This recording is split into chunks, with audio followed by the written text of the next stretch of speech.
Welcome to Tokyosaurus. So what's up in Japan?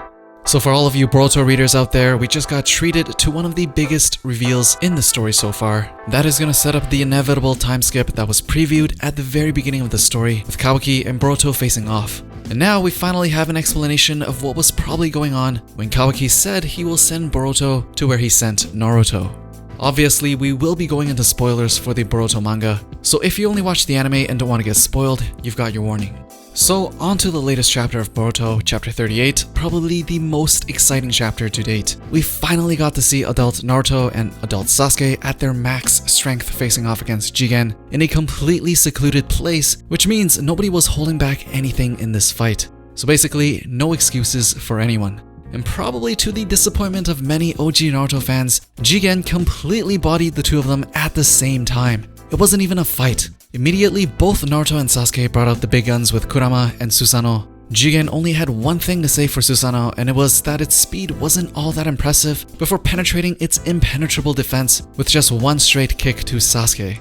Even Sasuke's Amaterasu did nothing on Jigen as he just absorbed it. So what we learned was that Jigen's abilities completely outmatched both Naruto and Sasuke combined at their max power. But we also learned that Jigen is actually a vessel for Otsutsuki Isshiki, who is another member of the Otsutsuki clan like Momoshiki and Kaguya, and that Jigen is actually a defective vessel, because he himself was already at his limit after fighting Naruto and Sasuke just briefly.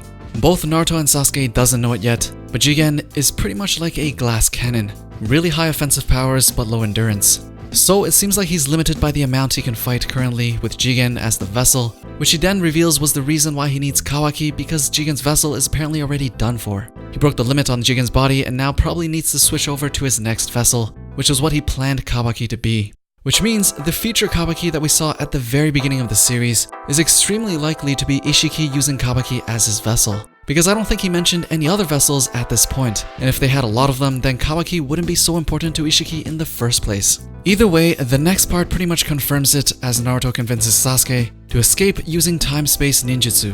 Because Isshiki was about to kill Sasuke and trap Naruto here in this dimension, simply because his vessel is about to break, and so it doesn't have enough in it to kill both Naruto and the Ninetales. But Sasuke can escape with time-space ninjutsu, so Isshiki wanted him eliminated. Naruto is able to distract Isshiki and Sasuke escapes, so Isshiki traps Naruto in this dimension.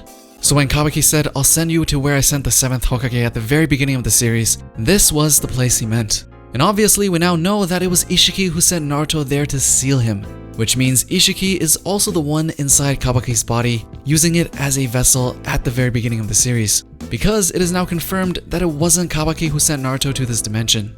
Boruto might be the next target for Isshiki after he obtains Kawaki as his vessel, as they both have the karma mark. So for those of us wondering if Naruto was dead at the very beginning of the series post timeskip, I think it's finally safe to say that Naruto is definitely not dead. It seems like Naruto from this point onwards will be sealed here and out of action until at least after the showdown between the timeskip Boruto and the timeskip Kawaki/Isshiki.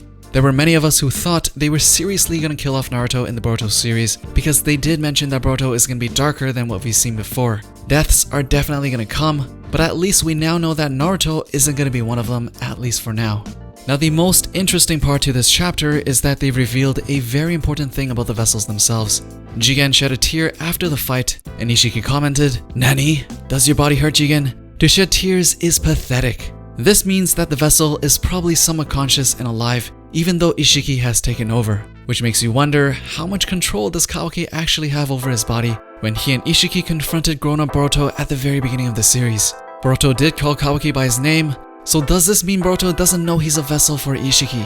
So many questions yet to be answered, but Boruto is about to get a whole lot more interesting very soon. It's very interesting to see Boruto tease Kawaki versus Boruto as to parallel Sasuke versus Naruto from the original series, as that was how the original series ended. So we all thought that the scene from the very beginning was going to be the last fight to the Boruto series. But now we know that it's very likely that it wasn't Kawaki at all in the first scene, and it's probably going to get even more complicated as more people get involved to get us there. Anyways, are you guys happy that we now know Naruto is probably not dead post timeskip? Or are you guys disappointed that Naruto and Sasuke got bodied so hard by this new guy on the block? As usual, let me know down in the comments below. Thumbs up the video, subscribe for more What's Up in Japan, and I'll see you guys in the next one.